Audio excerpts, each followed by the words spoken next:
Have you ever wondered what life is really like on a traditional American farm? Far away from the busy cities and noisy streets, there is a quieter way of life. Welcome to Learn English Today.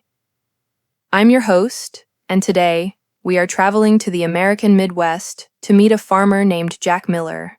Listen carefully to the pronunciation and try to picture the scenes in your mind. Let's begin. The earth beneath his boots. The life of Jack Miller. Jack Miller is a man cut from the fabric of the American Midwest, living in a town so small you could drive through it in a blink if you weren't paying attention. His home isn't found among the steel skyscrapers or the gridlocked concrete highways of the big city. Instead, Jack resides where the blacktop turns to gravel, nestled deep within a patchwork quilt of rolling fields and timberlines. Here, the only skyscrapers are the grain silos, and the rush hour traffic is nothing more than a herd of deer crossing the county road. Jack's life is defined by a quiet, steady rhythm, far removed from the digital noise of modern society. He prefers the sound of wind rustling through the cornstalks to the ping of a smartphone. He was born on this very land, raised in the shadow of a weathered farmhouse that has stood against prairie winds for 3 generations. As a boy, Jack was his father's shadow. He watched the old man work from sunup to sundown, calloused hands gripping the steering wheel of a tractor or mending barbed wire fences in the biting cold. His father was a man of few words, but his actions spoke volumes. He taught Jack that there is dignity in dirt under your fingernails and that the land owes you nothing. You have to earn every harvest. Every morning, long before the rooster crows or the horizon begins to bleed purple and orange, Jack is awake. The farmhouse is silent, save for the hum of the refrigerator and the creak of the floorboards. He brews a pot of strong black coffee, the aroma filling the kitchen, and eats a breakfast of eggs and toast, fuel for the labor ahead. Stepping out onto the porch, he takes a moment to breathe in the crisp, cool air, watching the mist cling to the low ground. This solitude is his sanctuary. It is the time when the world feels full of potential.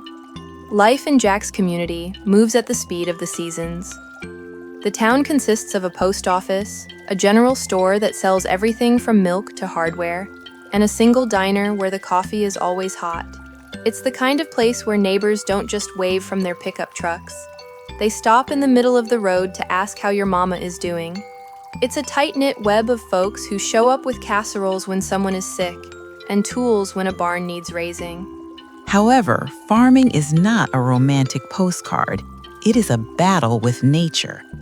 Jack treats the soil with the reverence of a priest. In the spring, he turns the earth, preparing the seed beds with meticulous care. He plants corn and soybeans, tiny vessels of life that require constant stewardship. He watches the sky anxiously, knowing that his livelihood depends on a fragile balance of sunshine and rain. It is a profession that teaches patience not as a virtue, but as a survival skill. You cannot rush the harvest. But the heartland can be unforgiving. There was one summer that tested Jack's resolve more than any other.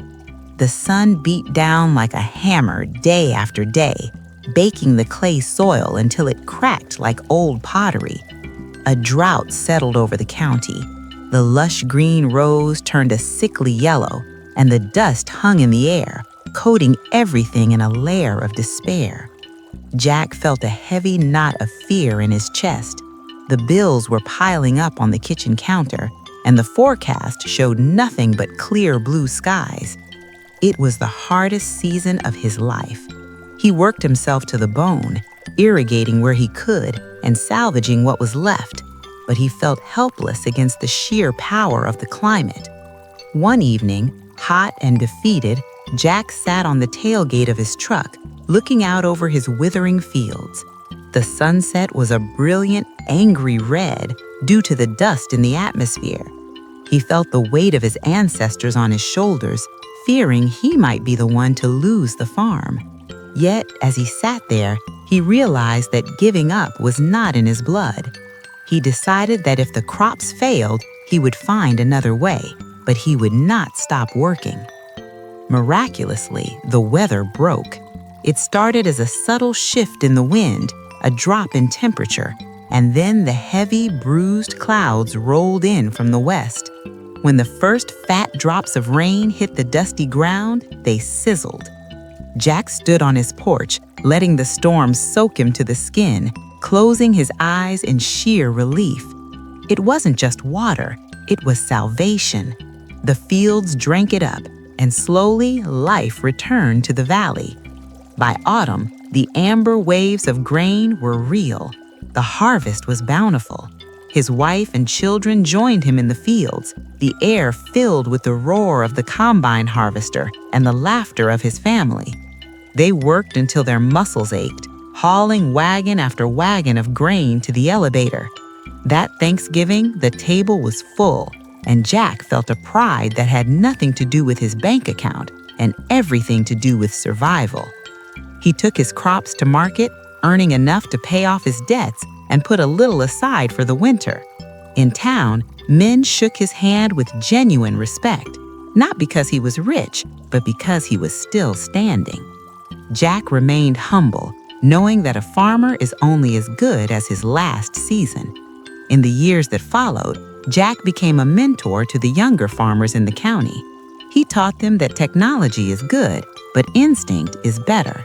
He shared his story of the drought, reminding them that hard times are just seasons, and seasons always change. At home, he passed these values to his children. He taught them to look people in the eye, to tell the truth even when it's hard, and to never look down on manual labor. He wanted them to know that their heritage wasn't just the land, but the grit required to keep it. Today, Jack Miller's hair is gray, and he moves a little slower, but his spirit is unchanged. He knows that the world is complicated, but his philosophy remains simple. Do the work, trust the process, and keep the faith. He doesn't need fame, and he certainly doesn't need a penthouse view. Jack has the sunrise over the silo, the respect of his neighbors, and the love of his family. In the American heartland, that is the richest life a man can ask for.